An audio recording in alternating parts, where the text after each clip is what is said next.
Halo sahabat YouTube, berjumpa lagi dengan Nathan Adventure. Kali ini kita akan menyusuri tol Bali Mandara. Kita akan melihat kondisi saat PPKM diterapkan. Apakah transportasi berjalan dengan lancar atau banyak yang kosong ya, artinya tidak terlalu ramai. Nah, kita akan melihat kondisinya seperti saat ini ya. Oke teman-teman, kita akan masuk di jalan tol ya.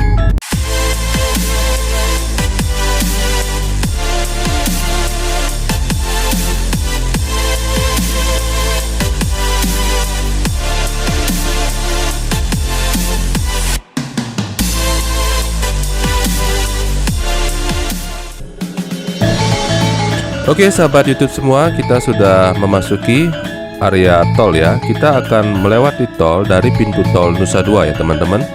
Kita akan lewat dari Nusa Dua menuju ke arah Denpasar. Kita akan melihat situasi dan kondisi saat diterapkannya PPKM, apakah berpengaruh dengan kondisi jalan tol yang ada di Bali, yaitu di Bali Mandara. Seperti teman-teman bisa lihat, memang searah atau sejalur dengan yang kita lalui saat ini. Tidak ada mobil yang menyalip ya, karena saya di sini pelan-pelan ya. Kita akan melihat kondisi saat ini, tetapi perjalanan kita yang saya lalui saat ini belum ada mobil yang menyalip untuk mendahului saya. Nah, memang berarti PPKM darurat ini sudah berjalan dan memang sangat berpengaruh terhadap mobilitas yang ada di jalan tol Bali Mandara ini ya teman-teman. Jadi sangat berpengaruh sehingga mobilitas yang ada di tol ini juga sepi ya teman-teman. Nah, di depan kita yang seperti gapura itu adalah gate masuknya ya teman-teman. Jadi nanti kita akan di sana untuk pembayaran untuk masuk ke tol ya teman-teman. Kalau kita lihat di samping kanan kita itu arah dari Denpasar menuju ke Nusa Dua, masih ada mobil ataupun motor yang lewat teman-teman ya. Tetapi dari arah Nusa Dua menuju ke Denpasar atau menuju ke Benoa, atau arah yang dari Nusa Dua menuju ke Ngurah Rai juga sepi ya teman-teman.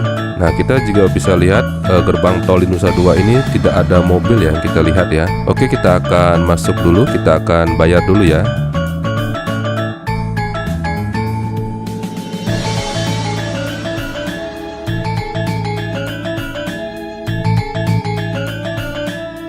Di sini petugas sudah tidak ada ya teman-teman. Jadi di sini full elektronik ya. Jadi kita menggunakan kartu tol.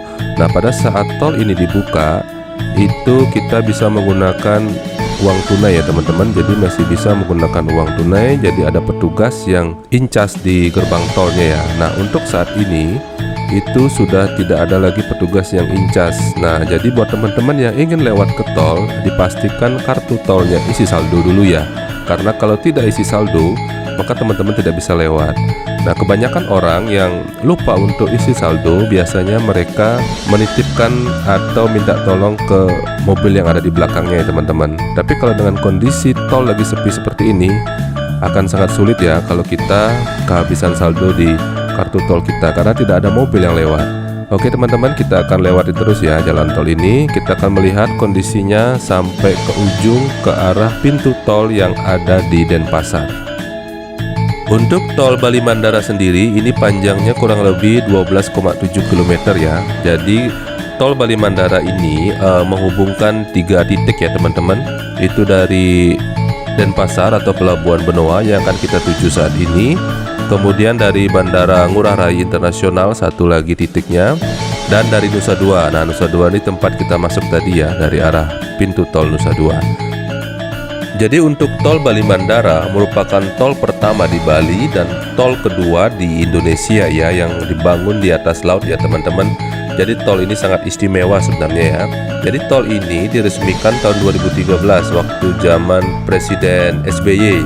Jadi kurang lebih tanggal 23 September 2013 itu jalan tol Bali Mandara ini diresmikan ya teman-teman. Jadi ini tol di atas laut yang sangat keren ya teman-teman. Nah, untuk kondisi tol saat ini kita dibatasi kecepatannya teman-teman. Jadi disarankan kecepatan di sini adalah kurang lebih 60 km per jam. Kenapa begitu? Karena di sini angin lautnya sangat kencang ya. Jadi kalau kita mengendara di atas 80 km per jam, itu kondisi mobil pasti akan goyang teman-teman. Jadi kalau mobil dengan bermuatan kosong, hanya ada pengemudi, itu akan goyang ya teman-teman, ataupun bannya akan sedikit naik-naik ya, karena kondisi angin juga saat ini lagi kencang. Nah, apabila kita berkendara di atas kecepatan 80 km per jam, tolong dipastikan untuk kendaraan kondisinya baik dan muatan juga sesuai dengan standar ya, artinya kondisi mobil juga oke, supaya tidak terjadi kecelakaan ataupun oleng atau kehilangan kendali pada saat berkendara di tol ya teman-teman. Ngomongin tentang tol, di Bali juga lagi hot isu ya teman-teman, terkait adanya tol dari Gilimanuk menuju ke Mengui ya. Nah, tol ini lagi hot isu yang ada di Bali, terutama di tahun 2021 ini. Kondisi yang ada di Gilimanuk menuju Mengui lagi pembebasan lahan ya teman-teman. Jadi masyarakat yang kena pembebasan lahan, atau baik itu tanah sawah, tanah pertanian ataupun rumahnya langsung yang kena jalur tol, itu sekarang lagi dalam tahap sosialisasi, baik itu pengukuran lahan dan penetapan harga-harga yang ada di lahan-lahan yang dikenakan atau lahan-lahan yang terkena jalan tol ya teman-teman. Jadi dengan adanya progres yang baik ini, mudah-mudahan dengan adanya jalan tol kedua di Bali yaitu Gilimanuk Mengui, perekonomian di Bali juga semakin berkembang pesat ya, terutama untuk di daerah Bali Barat ya.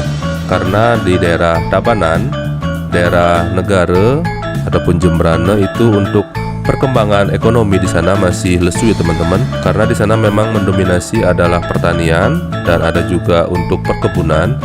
Sementara untuk perkembangan dari sisi ekonomi yang lain masih sangat lemah ya. Jadi sangat berbanding terbalik atau jomplang ya dengan yang ada di Kuta, di Denpasar, kalau kita bandingkan dengan yang ada di Bali Barat ya teman-teman.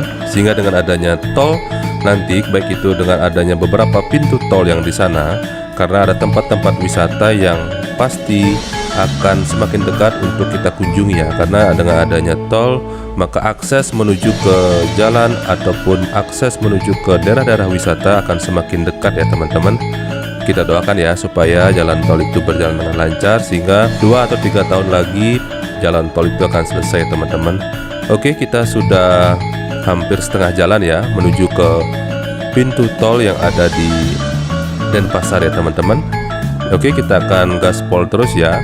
Jadi sepanjang perjalanan kita yang hampir 50% ya, ternyata memang kendaraan yang berlalu lalang atau mobilitas yang ada di tol Bali Mandara ini sudah sepi ya teman-teman.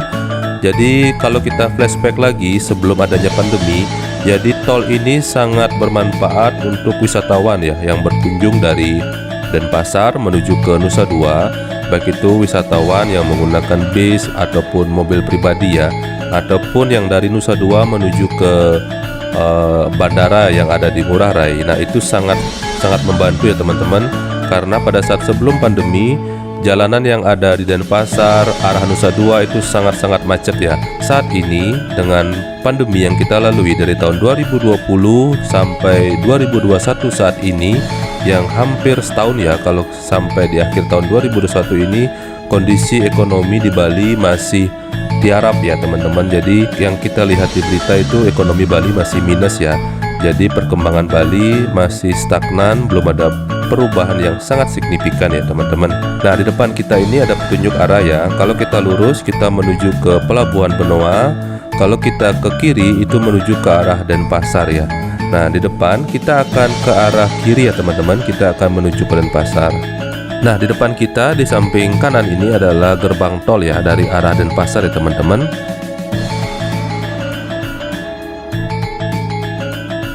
Oke teman-teman, sebentar lagi kita akan sampai ke Denpasar ya. Jadi perjalanan kita cukup singkat karena di sini saya juga mengendarai mobil agak pelan ya. Jadi kurang lebih kecepatan tadi itu di bawah 60 km per jam. Jadi suasana hari ini juga cukup cerah ya teman-teman. Nah, kalau kondisi malam di tol ini sangat keren sebenarnya, karena ada lampu-lampu yang tersusun rapi ya, yang seperti yang kita lihat di depan kita ini. Jadi lampu ini malam akan menyala secara serentak dan suasana malam di sini juga sangat keren ya, sangat bagus pokoknya.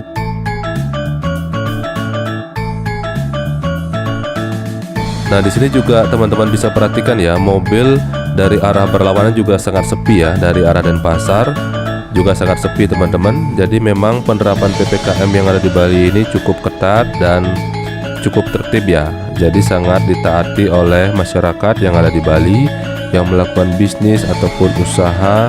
Jadi semua mengikuti protokol yang ada ya teman-teman.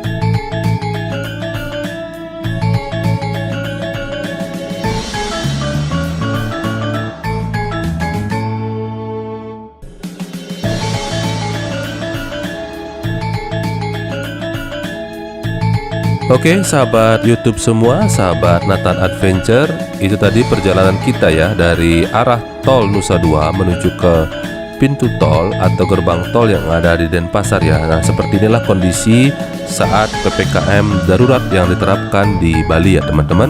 Oke sahabat YouTube semua, jangan lupa ikuti terus ya channel Nathan Adventure. Jangan lupa tekan tombol like, tombol subscribe, tombol loncengnya supaya teman-teman bisa ikuti terus update yang ada di Bali ya.